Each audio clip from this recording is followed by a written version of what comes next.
I was standing in the kitchen of our Vancouver home, staring at the rain streaking down the window, when my 8-year-old grandson Tommy tugged on my sweater. The way he looked up at me made something in my chest tighten. "Grandpa," he said, his voice barely above a whisper, "can I ask you something?"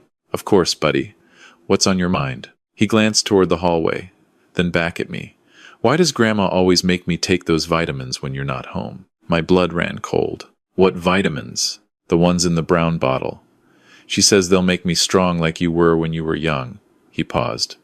"But Grandpa, they make me feel really sleepy, and sometimes my tummy hurts." I crouched down to his eye level, keeping my voice calm even though my heart was racing. "Tommy, can you show me these vitamins?" He nodded and led me upstairs to the bathroom. From behind the stack of towels in the linen closet, he pulled out an amber prescription bottle. The moment I saw the label, the room seemed to tilt.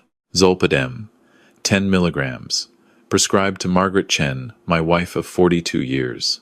The date on the bottle was from 3 months ago. "How often does Grandma give you these?" I asked, trying to keep the tremor out of my voice. "Every day when I come home from school. She says it's our special secret, and I shouldn't tell you because you worry too much." His eyes filled with tears. "Am I in trouble?" No, buddy. You did exactly the right thing by telling me." I pulled him into a hug, my mind reeling. "Go watch TV for a bit, okay?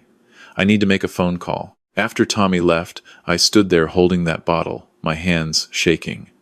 Margaret and I had been taking care of Tommy for the past 6 months since our daughter Patricia died in a car accident. Her husband, Tommy's father, was serving overseas with the Canadian Forces, and we'd volunteered to take Tommy in rather than see him go into temporary foster care. But sleeping pills? For an 8-year-old child? I pulled out my phone and called our family doctor, Dr. Jameson. When his receptionist said he was with a patient, I didn't care. "Tell him it's Richard Chen and it's about my grandson. It's urgent." 3 minutes later, Dr. Jameson was on the line. I explained the situation, reading him the prescription information. The silence that followed was deafening. "Richard," he said finally, his voice tight, "bring Tommy in immediately. I'm clearing my schedule. And bring that bottle with you." "Is it that serious?" Zolpidem is a powerful sedative hypnotic.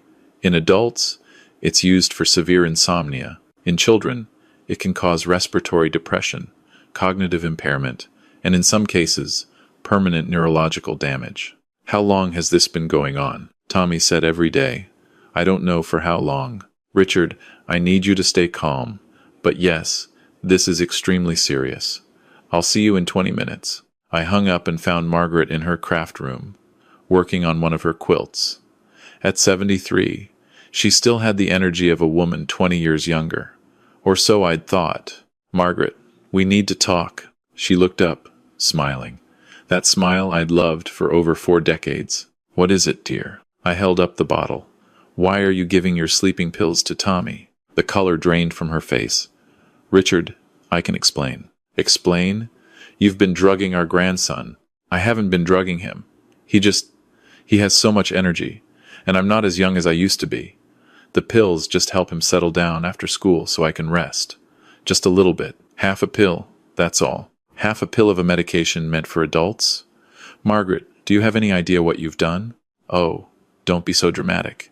My mother used to give us a bit of her nerve medicine when we were rowdy. It never hurt us." I stared at this woman I'd shared my life with and felt like I was looking at a stranger. "Get your coat.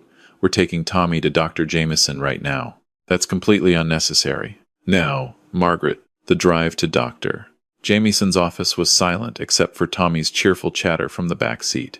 He was excited to miss school, completely unaware of the gravity of the situation. Margaret stared out the window, her jaw clenched.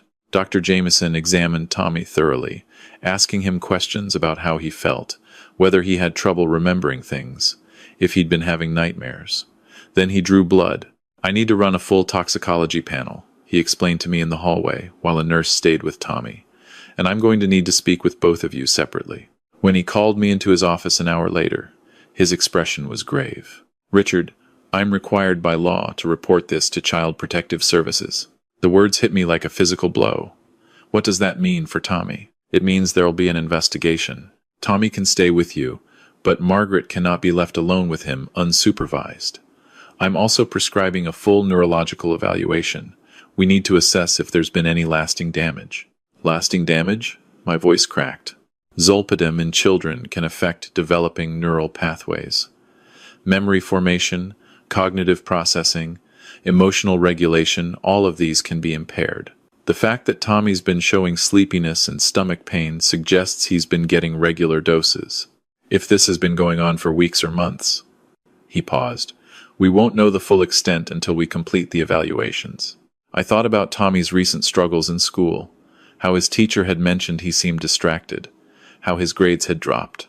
I'd attributed it to grief over his mother's death. There's something else, Dr. Jamieson continued. During my examination, Tommy mentioned that sometimes he forgets whole afternoons. Richard, that's memory loss. In an 8-year-old child, I had to grip the edge of the desk to steady myself. When I confronted Margaret that evening after Tommy was asleep, she was defiant. I was doing what needed to be done, she said. You're gone 3 days a week at the Legion, volunteering. You don't see how exhausting it is to keep up with him. He's constantly running around, making noise, demanding attention. I'm 73 years old, Richard. I needed help. So you poisoned him? I didn't poison anyone. It was just a little something to calm him down. Better than having him running wild, getting into trouble. Better than I couldn't even finish the sentence. Margaret, he's 8 years old. He lost his mother 6 months ago. Of course he has energy. Of course he needs attention. That's what children do. Well, I couldn't give him that attention every single day. I needed my rest. Then you should have told me. We could have hired help, arranged daycare, something. Anything but this. She stood up, her face flushed. Oh, so now I'm the villain? I've been taking care of this family for 42 years. I raised our daughter. I kept this house running while you worked 60-hour weeks.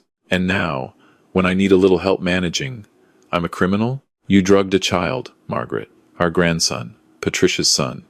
I felt tears burning my eyes. How could you do this to him? To her memory? For a moment, something flickered across her face, maybe guilt, maybe regret. But then her expression hardened again. You're overreacting. He's fine. Dr. Jamieson said he might have permanent brain damage. That finally broke through her defenses. She sank back into her chair, her hands trembling. What? The medication you've been giving him, it affects brain development in children. He's been having memory loss, Margaret. An 8-year-old child is losing hours of his life because of what you did. She put her face in her hands. I didn't know. I didn't. I just thought it would make him sleepy. Like when you take a Benadryl. This isn't Benadryl. This is a controlled substance. A powerful sedative. I took a deep breath, trying to calm myself. Child Protective Services is opening an investigation. There's going to be a social worker coming to the house. Tommy will need to be evaluated by specialists. And you. I paused, the next words tasting like ash in my mouth. You can't be alone with him anymore. You can't be serious. I'm completely serious.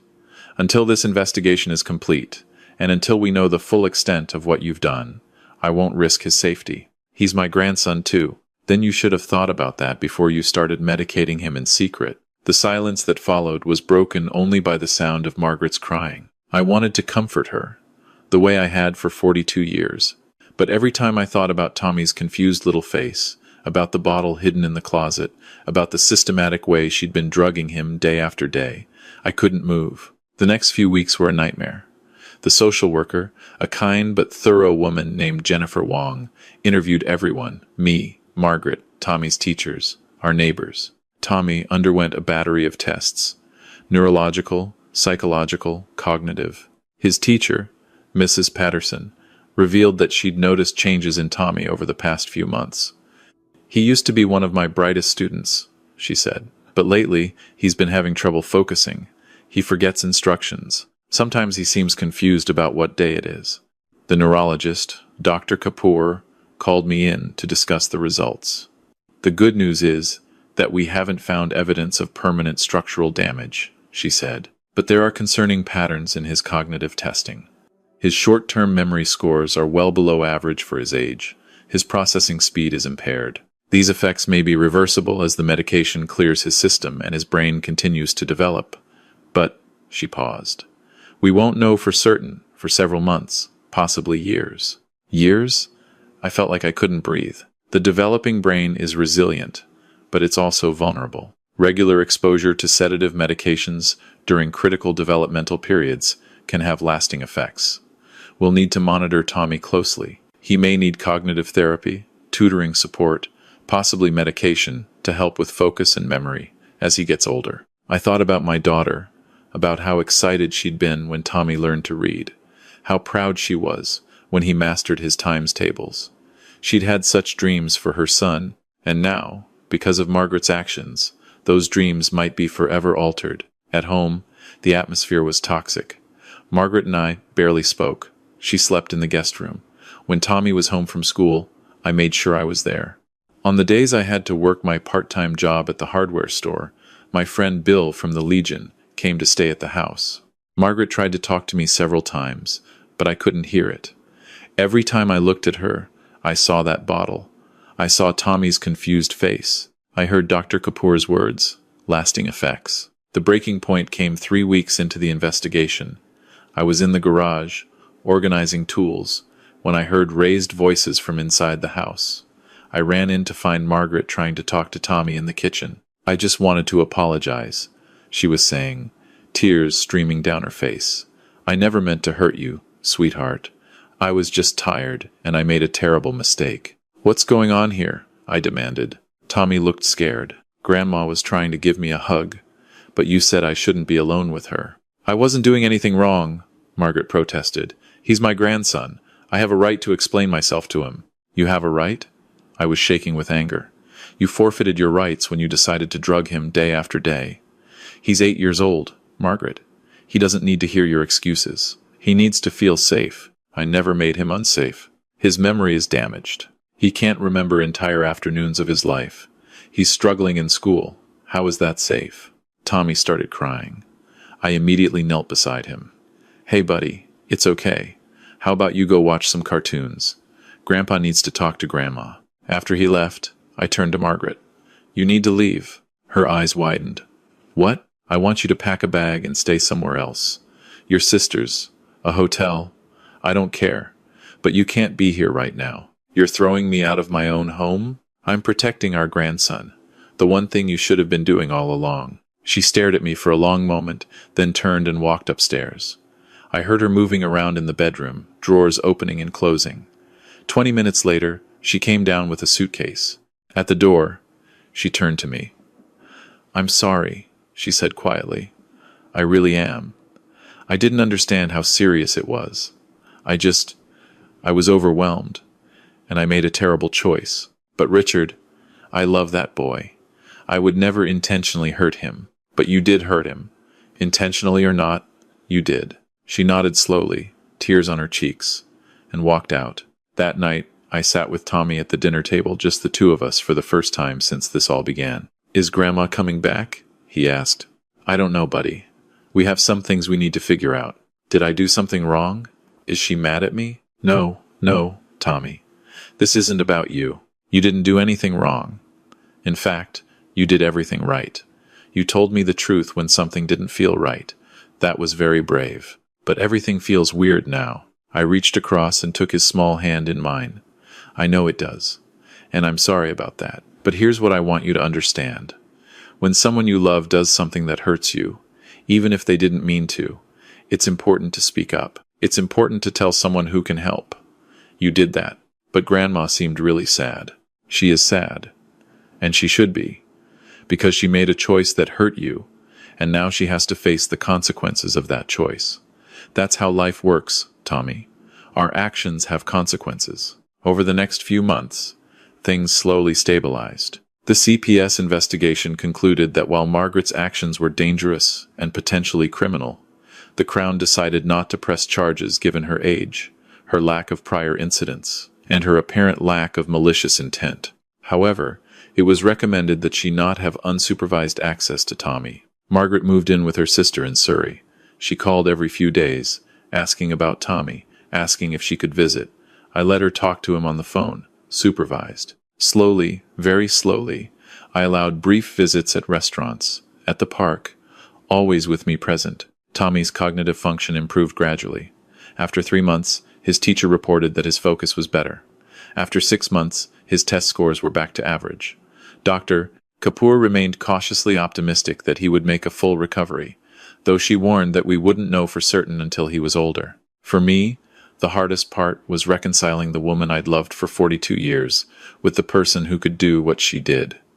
Margaret and I went to counseling together. She explained that she'd been struggling with depression since Patricia's death, that taking care of a high-energy 8-year-old had felt overwhelming, that she'd convinced herself the sleeping pills were harmless. I kept telling myself it was like the cough syrup with codeine my mother used to give us, she said in one session.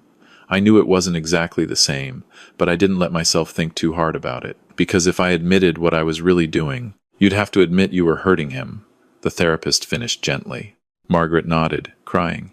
I told myself I was helping, that a calm, rested Tommy was better than an exhausted, overwhelmed grandmother.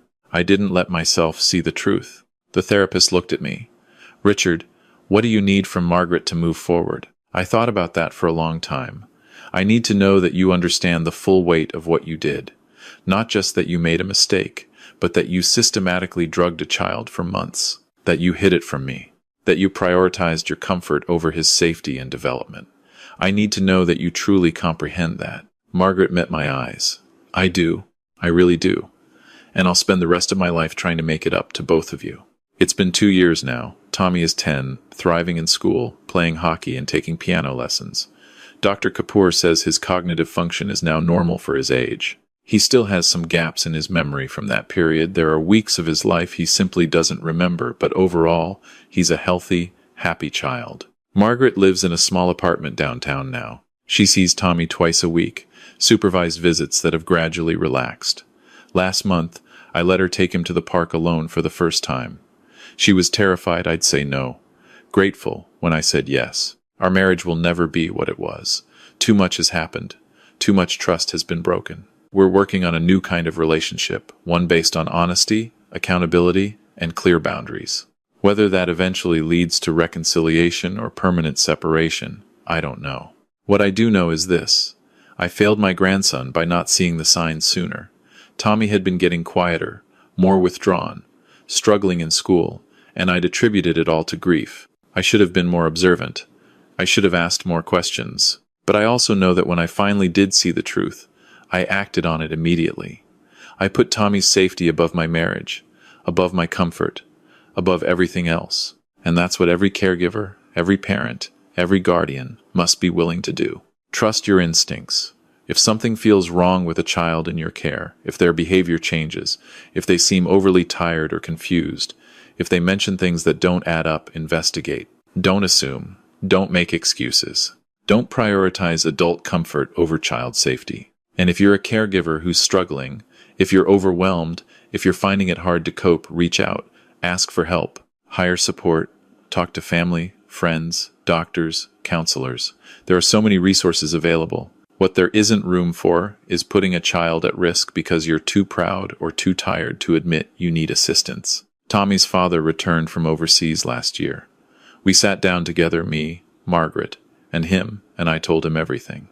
It was the hardest conversation of my life. He was angry, devastated, and ultimately understanding. He knows Margaret loves Tommy. He also knows what she did was inexcusable. He's stationed in Edmonton now, and Tommy will be moving there next summer to live with him permanently. I'll miss my grandson desperately, but I know it's the right thing. He needs to be with his father, to build that relationship, to have a fresh start away from the shadow of what happened.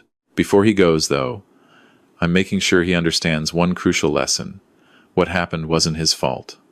Not even a little bit. He was the victim, and he did the brave thing by speaking up. That's a lesson I want him to carry into adulthood, that your voice matters, that your feelings matter, that when something doesn't feel right, you have not just the right but the responsibility to say something. I think about my daughter Patricia sometimes, about what she would think of all this. I like to believe she'd be proud of how I protected her son, even if it meant standing up to the woman I loved. I like to think she'd understand that loving someone doesn't mean protecting them from the consequences of their actions. It means holding them accountable, demanding better, and setting boundaries that keep everyone safe. Margaret made a terrible choice. She prioritized her own comfort over the well-being of a vulnerable child. She hid that choice, lied about it, and only stopped when she was caught. Those are facts, and they can't be changed or minimized. But here's another fact. People can change. They can recognize their mistakes, do the hard work of understanding why they made them, and commit to being better. Margaret has done that work. She's in therapy, she's on medication for her depression, she's learned to ask for help when she needs it. She's not the same person who hid that pill bottle in the closet. Is that enough? I don't know. Some days I think yes, some days I think no. What I do know is that I'm not willing to pretend it didn't happen for the sake of comfort. Tommy deserves better than that. Patricia's memory deserves better than that. And honestly, Margaret deserves better than that too. She deserves to face the truth and grow from it, not to be coddled and excused. To anyone reading this who might be in a similar situation, whether you're the person who discovered the abuse, or, God forbid, the person who's been rationalizing harmful behavior, please, please, act now. Don't wait until there's permanent damage. Don't wait until the authorities get involved. Don't wait until a child's future is compromised. Children are resilient, but they're not invincible. Their brains are developing, their personalities forming, their trust in the world being established. Every choice we make as caregivers impacts that development. Every time we choose convenience over safety, comfort over vigilance, pride over help-seeking, we're making a choice that could have lifelong consequences. I look at Tommy now, laughing with his friends, acing his spelling tests, scoring goals in hockey, and I'm grateful beyond words that we caught this when we did. Yes, there were consequences. Yes, he lost months of memories. Yes, he had to work harder to catch up academically. But he's okay. He's more than okay. And that's only because I listened when he told me something was wrong. Because I acted immediately. Because I refused to minimize or excuse what had happened. That's what love looks like sometimes. Not comfort or convenience. Not avoiding hard conversations or preserving family harmony. Real love means protecting the vulnerable, even when it costs you everything. Even when it costs you the person you've loved for 42 years. I hope I never have to make a choice like that again. But if I do, I know what I'll choose. Every single time. The children must come first.